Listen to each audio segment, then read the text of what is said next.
नमस्कार, बहुत बहुत स्वागत है आप सभी का। वक्त हुआ है 8 की फाइट का। मैं रविंद्र सिंह आपके साथ और आज का मुद्दा 8 की फाइट का बेहद गंभीर। आज का मुद्दा है खूनी खेल पर कैसे लगे नकेल। दरअसल उदयपुर में एक सरकारी स्कूल के 2 स्टूडेंट्स के झगड़े के बाद तनाव हो गया। एक छात्र ने दूसरे छात्र को चाकू मार दिया था, जिसके बाद आक्रोशित भीड़ ने शॉपिंग मॉल में तोड़फोड़ किए, गैरेज में खड़ी कारों को आग भी लगा दी। घायल स्टूडेंट को टीचर महाराणा भूपाल यानी एमबी हॉस्पिटल लेकर पहुंचे, जहां उसका इलाज चल रहा है। घटना से आक्रोशित हिंदू संगठनों ने बाजार को बंद करवाया। पुलिस ने नाबालिग छात्र को हिरासत में ले लिया है, जिसने हमला किया या कहें कि जिस पर हमले का आरोप है। उदयपुर कलेक्टर ने आमजन से शांति की अपील की है।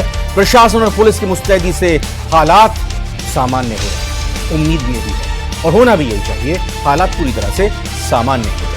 कलेक्टर अरविंद पोसवाल और एसपी योगेश गोयल की पल पल की घटना पर नजर बनी हुई है। लेकिन सवाल यह उठता है कि स्कूल में कैसे नाबालिग बच्चे ऐसी वारदातें कर देते हैं जिससे शहर का माहौल बिगड़ जाता है, और कैसे ऐसी घटनाएं रुकें।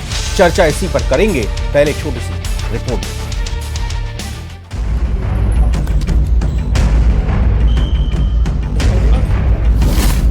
उदयपुर में चाकूबाजी में स्कूली छात्र घायल। क्लास से उतरे जितने तो बाहर घंटे लगे थे। अच्छा, पूरा विवाद क्या रहा? पता ही नहीं, क्लास में थे हम। आक्रोशित भीड़ ने वाहनों को आग लगाई।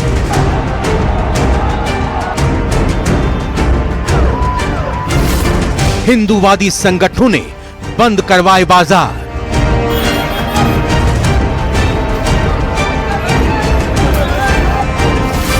हिरासत में हमलावर छात्र, पिता गिरफ्तार। जिस व्यक्ति ने वार किया है उसको, उसके पिताजी दोनों को गिरफ्तार भी कर लिया गया है। खूनी खेल पर कैसे लगे नकेल।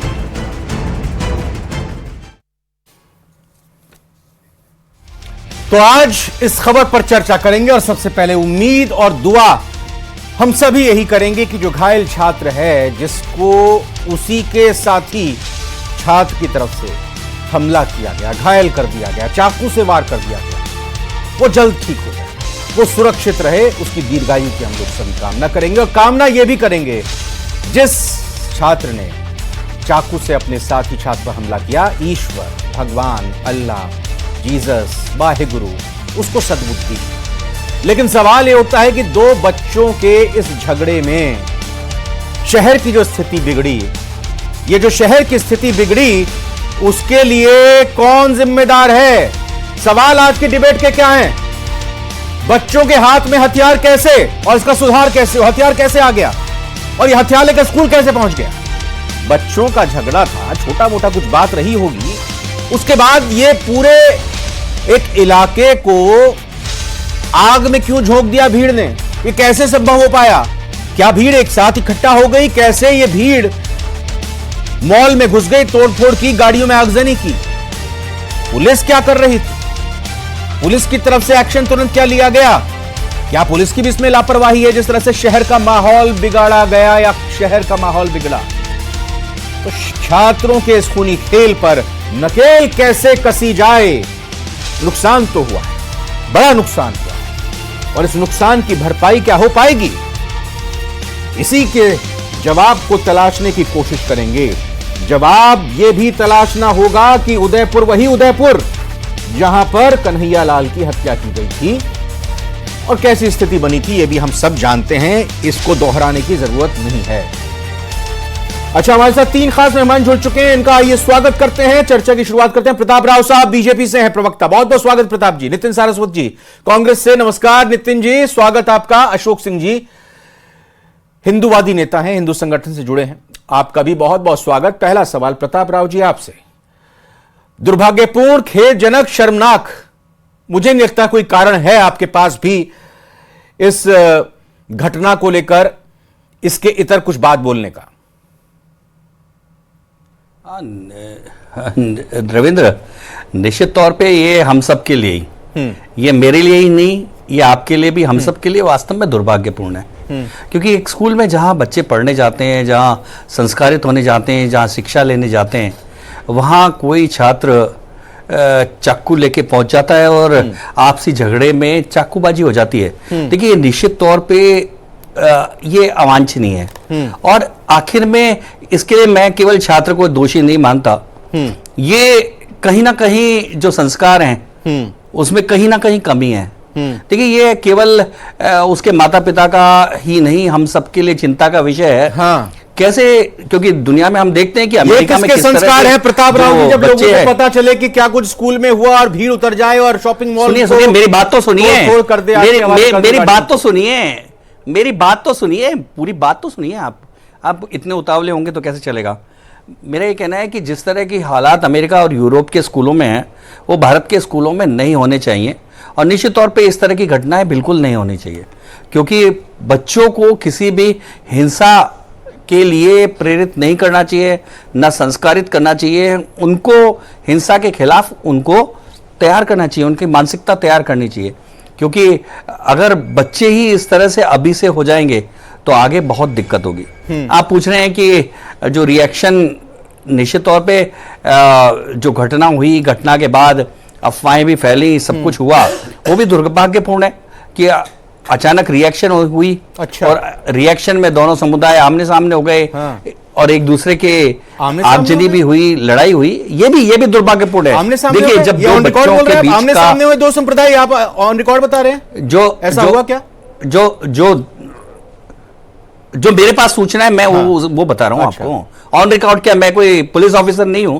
हाँ। मेरे पास जो सूचना है वही बता सकता हूं ना मैं, जिस पार्टी की सरकार के प्रवक्ता हैं आप। हाँ, तो मैं उसी तरह से बता रहा हूं जो मेरे पास सूचना है। उसमें आमने सामने हो गए और उसमें ये उत्तेजना फैली। और निश्चित तौर पे आपने जिस तरह से बताया कि पहले कन्हैयालाल को जेल चुका है, कन्हैयालाल में सर तन से जुदा वाले मसले को लेकर जिस तरह का हालात बने थे, तो वो निश्चित तौर पे उदयपुर झेल चुका है।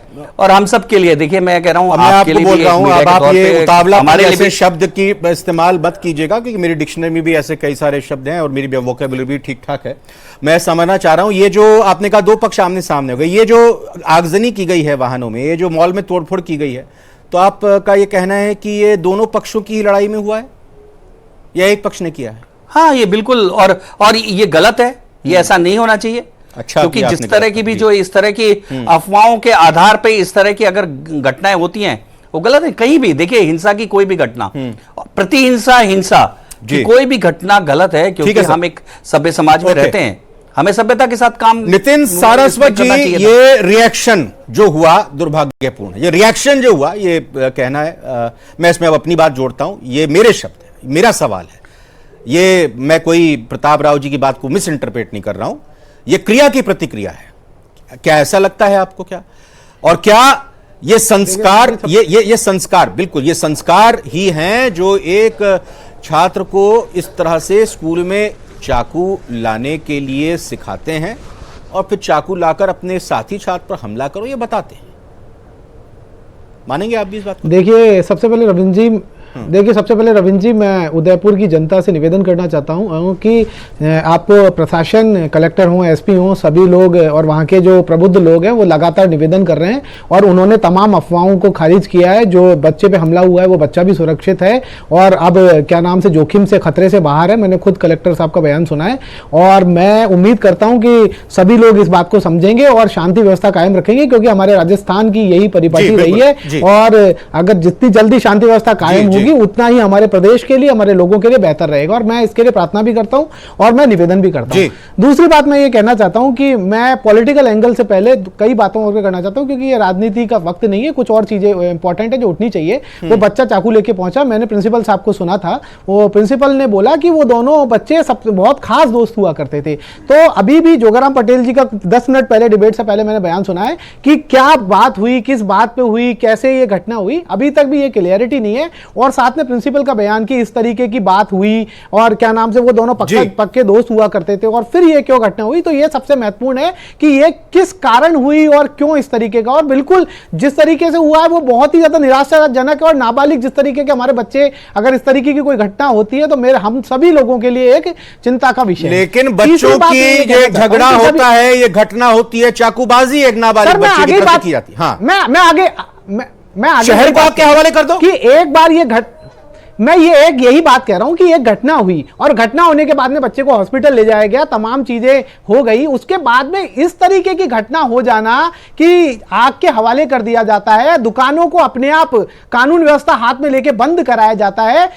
अभी शायद प्रताप राव जी ने कहा, मैंने कहीं भी एक ऐसा स्टेटमेंट नहीं सुना है ना मंत्री जी की तरफ से। जोगाराम पटेल जी का भी ऑफिशियल बयान सुन के आया हूं, हालांकि इनका भी ऑफिशियल बयान बीजेपी का माना जाएगा कि दो समुदाय आमने सामने हो गए, बट मैंने ऐसा कहीं भी किसी भी रिपोर्ट में ऐसा नहीं देखा है, ना मैं कलेक्टर की सुना है, ना मैंने एसपी की सुनी, और मैंने बहुत सारी चीजें, मैं वहां भी लोगों से, मैंने कई लोगों से यहां पे डिबेट आने से पहले बात की है, मुझे किसी ने भी इस तरीके का बयान, जोगाराम पटेल जी का भी बहुत लंबा बयान मैंने सुना है, उन्होंने भी इस तरीके की किसी भी संभावना से इनकार किया है। मैंने भी इसीलिए क्रॉस चेक किया, उनसे पूछा कि आप ऑन रिकॉर्ड बोल रहे हैं, मैंने भी इसीलिए नहीं, मैं यही कह रहा हूं। और दूसरी बात कि किसने ये, सबसे महत्वपूर्ण ये है कि उन लोगों को किसने ये ताकत दी, जब प्रशासन को सारी इंफॉर्मेशन थी और उसमें उनको पता था कि इस तरीके की घटनाएं हुई हैं जिसमें दो समुदाय भी हैं, उसके बाद में हॉस्पिटल के सामने इकट्ठे हो जाते हैं, वाहनों को आग लगा देते हैं, दुकानों को शटर गिरा देते हैं, और ये जो स्थिति है वो लगातार गिरती जाती है। तो ये भी जानना जरूरी है कि इनके पीछे, और वो लगातार अफवाह फैलाते जाते हैं और वो सफल रहते हैं,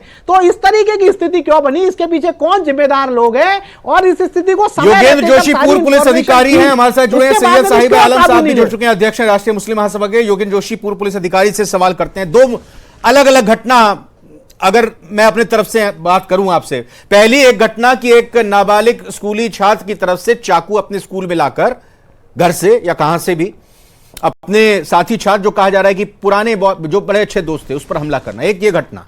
और दूसरी एक घटना कि इस घटना के बाद भीड़ इकट्ठा होती है और बिल्कुल सर घंटे भर के अंदर आगजनी करती है, तोड़फोड़ करती है, मॉल में घुसती है, वाहनों को आग के हवाले कर देती है। सर एलआईयू कहां है, इंटेलिजेंस कहां है? क्या पुलिस को नहीं पता चल पाता है, स्थानीय थाने को, चौकी को, कि क्या हो रहा है, ये कैसे हो रहा है? ये सुनियोजित है क्या सर, या फिर ये स्वफूर्त है? और जिम्मेदार कौन है सर? रविंद्र जी, आपने बिल्कुल सही क्वेश्चन पूछा है। बात यह है कि जब हमारे को थानों में जब हम पोस्टिंग होती है तो हम सबसे पहले संवेदनशील, अति संवेदनशील या इस प्रकार की कोई घटनाएं हो जाए चाकूबाजी की, तो उसमें हमें तुरंत प्रभाव से क्या करना चाहिए ये सब बताया जाता है। और पीएचक्यू की तरफ से स्टैंडिंग ऑर्डर्स भी है कि आपको क्या करना चाहिए। जब आपको ये पता लग जाता है पुलिस को कि इस प्रकार से चाकूबाजी हो गई है, तो तत्काल प्रभाव से जो एक क्लास निगरानी होती है वो प्रारंभ कर दी जाती है। जो अति संवेदनशील इलाके हैं, उन अति संवेदनशील इलाकों में ड्रोन से निगरानी चालू हो जाती है और गश्त चालू हो जाती है। आसपास के इलाके की जितनी पुलिस फोर्स है सबको एकत्र करके, वो हमारे पास लिस्ट रहती है पुलिस की, उदयपुर में आपको मिल जाएगी कि संवेदनशील, अति संवेदनशील। दूसरा, जो राजनीतिक दल हैं, जो चाहे किसी भी पार्टी से संबंधित हो, सबको एक जगह कंट्रोल रूम में इकट्ठे करके और उनकी वीडियो कॉन्फ्रेंसिंग के माध्यम से जितने भी टीवी चैनल से उनमें अपील दायर करनी चाहिए। ये चीज क्या ये पाठ नहीं पढ़ा होगा लोकल पुलिस अधिकारियों ने, या वो पाठ पढ़कर भूल चुके हैं? देखिए, मैं बताऊं आपको कि आजकल वो प्रैक्टिकल चीजें इसलिए नहीं हो पाती हैं क्योंकि उनके ऊपर जो गाइड करने वाले सुपरवाइजरी अधिकारी हैं, ये उनकी जिम्मेदारी है। उदयपुर में ये पहली बार नहीं हो रहा, ये उदयपुर में अभी तीसरी बार हो रहा है, पहले भी 2 बार हो चुका उदयपुर में। तो ये उसके बाद भी अगर ये ध्यान नहीं दे पा रहे हैं तो इसमें इनकी लापरवाही है। ऐसा थोड़ी होता है कि एक घटना ये चाकूबाजी की हो जाए और उसके अंदर कोई विशेष संप्रदाय 2 हैं उसमें अगर शामिल होते हैं तो इनको इस चीज की जानकारी नहीं, क्या करना चाहिए, ये सब जानकारी होती है। बात ये है कि ये लापरवाही करते हैं, तुरंत प्रभाव से एक्शन नहीं लेते। अति संवेदनशील इलाके हैं, संवेदनशील इलाके हैं, वहां गश्त प्रारंभ नहीं करते। इनके कॉमन जो व्यवस्था है, जो आईबी के लोग वहां बैठे रहते हैं, सेंटर इंटेलिजेंस भी है और स्टेट इंटेलिजेंस भी है, ये भी सब शामिल रहती है, इनको सब पता रहता है। मैं ये कह रहा हूं, इलाके के जितने भी हिंदू, मुस्लिम, सिख, ईसाई, जितने प्रोमिनेंट फिगर हैं, इनको तत्काल प्रभाव से कंट्रोल रूम उदयपुर में बुला कर हो रही है, बैठक हो रही है सर, एक हाई लेवल मीटिंग हो रही है इसी पर। मैं अशोक सिंह जी का रुख करना चाहूंगा। अशोक सिंह जी, जरा इस बात के बारे में बताइए। कहा गया कि एक धर्म विशेष से जुड़े संगठन सड़कों पर उतरे और फिर आगजनी की गई, तोड़फोड़ की गई, विरोध जताया गया उनकी तरफ से। प्रताप राव जी ने अपनी तरफ से जानकारी दी और बताया कि 2 दल या कहें कि दो समुदाय आमने सामने आ गए थे, चाहे दो समुदाय आमने सामने आए या एक धर्म विशेष का समुदाय सड़क पर उतरकर इस तरह की तोड़फोड़ करे, क्या सभ्य समाज में, आज के समाज में इसकी कहीं कोई जगह है? रविंद्र सिंह जी, ये जो घटना है, इससे पहले भी 5 दिन पहले जब उदयपुर शहर में बांग्लादेशी हिंदुओं को पक्ष में एक रैली की गई, उस रैली के पश्चात दूसरे दिन इंस्टाग्राम में इसी लड़के ने इस हिंदू लड़के को इसमें मैसेज किया और उसी समय कहा कि तेरे को जान से मार दूंगा। ये उस दिन से घटना प्रारंभ हुई है, उस दिन से झगड़ा चालू हुआ और उसका अंजाम आज आप सब देख रहे हैं कि उसको चाकू मार दिया गया है। तो ये जो जमाती सोच है, इनके संस्कार ऐसे हैं, इन्होंने प्रारंभ काल से इनके परिवार में जो जमाती सोच पैदा कर रखी है सभी लोगों ने, उसी सोच का, क्योंकि इससे पहले भी जो घटना घटी कन्हैया लाल की, ऐसी ही घटना दोबारा नहीं घटे। ये एक नई जानकारी दे रहे हैं क्या? ऐसा ये आपने कहा कि जो आरोपी है छात्र चाकू मारने वाला, उसने इंस्टाग्राम पे, यानी उसने सोशल मीडिया प्लेटफॉर्म पर 5 दिन पहले इस छात्र को धमकी दी। क्यों धमकी दी थी? ऐसा क्या कर दिया था उसने जिस पर हमला हुआ है आज, जो घायल है? वो जो रैली निकली थी उदयपुर शहर में, जो रैली निकली, बांग्लादेश में जो हिंदुओं पर अत्याचार हो उस विषय को लेकर पूरे उदयपुर शहर के हिंदू समाज ने ऐसा किया था। उसी विषय की चर्चा पर इनका झगड़ा हुआ। झगड़ा होने के पश्चात उसने इंस्टाग्राम पे इसको धमकी दी। नहीं तो और धमकी देने के बाद आज अंजाम देख रहे हैं आप, उसने चाकू लगाया। उस छात्र ने ऐसा क्या किया था जो इसको धमकी दी गई, जिस पर हमला हुआ छात्र पर? उसने ऐसा क्या किया था? आपस में विवाद हुआ, बताइए ना जी। जो रैली निकली उसमें चर्चा, ये दोनों के विवाद हुआ स्कूल में बैठकर कि ये कैसे रैली निकली, तुमने क्यों निकाली, क्या कारण था? आप जो इनको बताएंगे वो ये बताएंगे।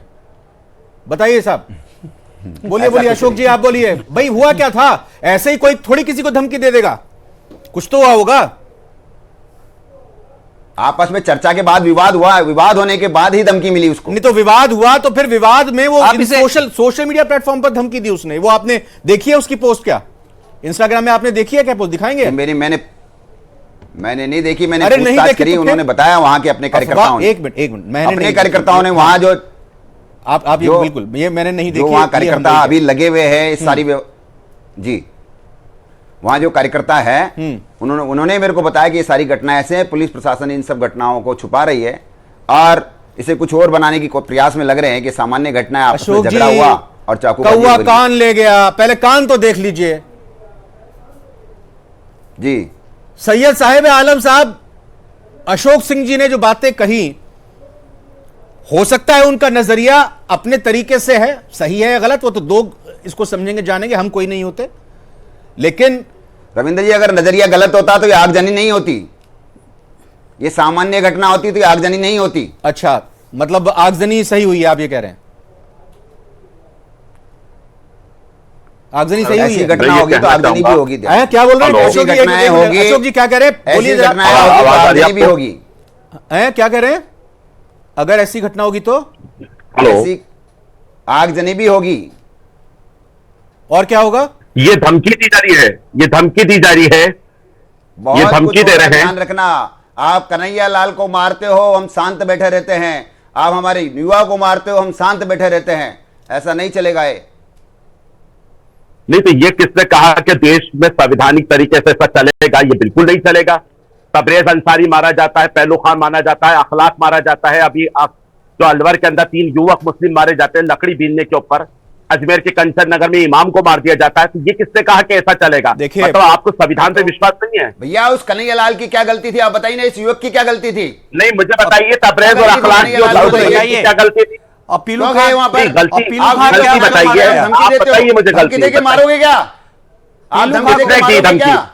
बताइए किसने दी धमकी? धमकी आप दे रहे हैं बैठ करके, ये गलत तरीका है। धमकी नहीं दी, वीडियो जारी किया उन्होंने, धमकी दी, उसके बाद दी धमकी। अब ये विडंबना ही है कि अशोक जी अगर ये कह रहे हैं कि हिंदू धर्म के एक व्यक्ति को अगर कोई मुस्लिम धर्म का व्यक्ति मारेगा तो ऐसे ही आगजनी होगी, और दूसरी तरफ मुझे सैयद साहिब आलम साहब, मुझे अफसोस इस बात का भी है कि आप नाम ले लेकर ये बता रहे हो कि जो लोग मारे गए वो मुसलमान थे। नहीं, ये कह रहे हैं, मैं कह रहा हूं नहीं, मैं ये कह रहा हूं कि आप ये क्यों कह रहे हैं कि किसी धर्म ने दूसरे धर्म के व्यक्ति को मारा? आप ये कहिए कि एक इंसान ने दूसरे इंसान को मारा, इंसानियत ये हो रहा है। आप अशोक जी ने बोला, मैं उसकी बात कर रहा हूं। हम तो लोग धर्म को देख ही नहीं रहे, हम तो ये कह रहे हैं कि 10वीं पढ़ने वाला बालक 14-15 साल का है, क्या उसको पता है कि वो किस धर्म का है? बार-बार आप और वो गहरे दोस्त बताए जा रहे हैं पीछे। कोशिश कर रहे ये हो गलत है, धर्म को दोषी ये गलत है।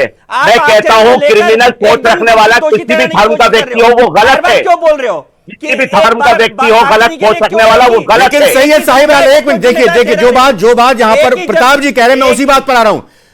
सैयद साहिब आलम साहब, ये भी जो जानकारी प्रताप जी ने कही कि 2 समुदाय आमने सामने आए हैं इस पर। रविंद्र जी, मैं आपको भी कह रहा हूं, मैं कहता हूं इनके पास में अगर आईडी से पहले जानकारी पहुंच गई है, इंटेलिजेंस, हम नहीं कह रहे सर, हम किसी समुदाय नहीं कह रहे कि आपने किया, मैं तो जो आपने बात की वही कोट कर रहा हूं। 2 समुदाय के आपसे टकराए, मैं तो ये कह रहा हूं कि एक इंसान ने दूसरे इंसान को अगर भारत होता तो इंसानियत के खिलाफ है। आप क्यों कहना चाह रहे हो? ये मैंने एक बार भी नहीं ऐसा कहा फला कर रहा है। दूसरे समुदाय को उकसाना चाहते हो आप चाहते हो कि किसने दूसरा कहा? समुदाय उकसे?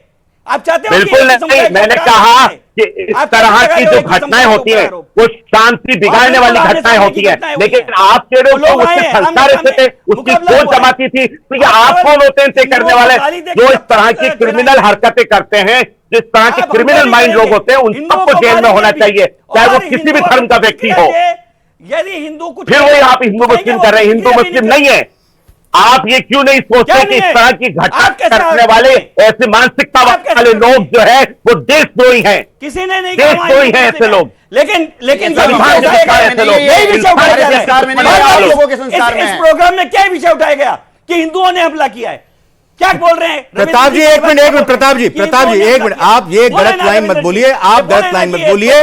प्रताप जी एक मिनट प्रताप जी को लाइए। प्रताप जी आप गलत लाइन मत बोलिए, कहीं पर भी ये नहीं कहा गया, यहां पर ना ये कहा गया हिंदू ने किया, ना ये कहा गया ना मुसलमान ने किया। आप लोग जो बात कह रहे हैं उसी को सवाल के जरिए आगे हम बात को रख रहे हैं। आप हिंदुओं को टारगेट कर रहे हैं, आप क्यों कर रहे हैं हिंदुओं को टारगेट? देखिए, जबकि उदयपुर का व्यक्ति जानता है आपस में लड़ाई हुई है, ये खत्म होनी चाहिए। सरकार और प्रशासन का बयान अलग है कि नहीं होनी चाहिए। यहाँ आके दो एक हिंदूवादी संगठन के नेता और एक तथाकथित भाजपा के प्रवक्ता तथाकथित आप होंगे, मतलब तथाकथित आप होंगे। पहले आप अपनी जबान सही कहिए, तथाकथित नहीं है, आप जबान सही कहिए। बयान अलग है, इनकी ये बयान अलग है।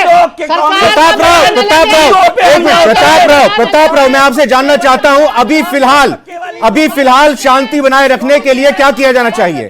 क्या अपील करेंगे आप? कांग्रेस बांग्लादेश में हिंदुओं पे अत्याचार हुआ नहीं बोलती है, चुप रहती है, प्रधानमंत्री कह रहे हैं एक जगह हो, आप वो कांग्रेस है क्योंकि आप पढ़ के नहीं आते हो, आप बीजेपी के बयान पढ़ के नहीं आते हो, आप प्रधानमंत्री के आज वक्त इतना ही था, आपसे कोशिश कर रहा था, उम्मीद कर रहा था कि सभी अपील करें और हम यही अपील करते हैं। धर्म नहीं देखना है, संप्रदाय नहीं देखना है, जाति नहीं देखनी है, ये देखना है कि अगर अपराध हुआ है तो अपराधी जो भी हो, अपराधी अगर नाबालिग है तो उससे संबंधित जो भी कानून में प्रावधान है उनको सजा मिलनी चाहिए। और सबसे बड़ी बात यह कि शहर पूरे अमन चैन के साथ यहां पर शांति बरकरार रहे, यही हमारी उम्मीद। अफवाहों पर किसी भी तरह का ध्यान नहीं देना है। फिलहाल आज 8 की 5 पे इतना ही। नमस्कार।